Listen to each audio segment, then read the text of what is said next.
哥哥近億劉糖糖，密照首曝光。10年生死兩茫茫，不思量，自難忘。逝水如詩，而不捨晝夜。人生無常，唯獨愛有永恆。讓我們繼續寵愛張國榮。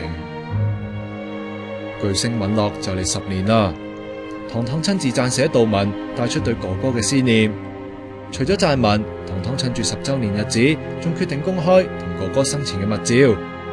阿唐生咧就送咗張相俾我哋啦，就喺每一個記事簿度咧就擠咗一張喺裏邊，即係裏邊有好多相都係冇曝過光，咁同埋有啲即係佢嗰啲手稿啊。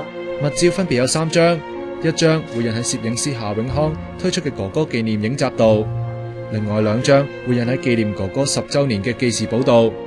所有紀念品會喺聽日 Times Square 嘅繼續寵愛10年紀念展限量發售。哥哥留俾糖糖嘅，除咗思念，據知仲有一筆可觀嘅遺產啊！曾經係銀行高層嘅糖糖，仲投資有道，主攻房地產，咁多年嚟賺多過蝕，2個物業都幾乎翻咗1倍，總市值差唔多成億，糖糖可以話係一生無憂啊！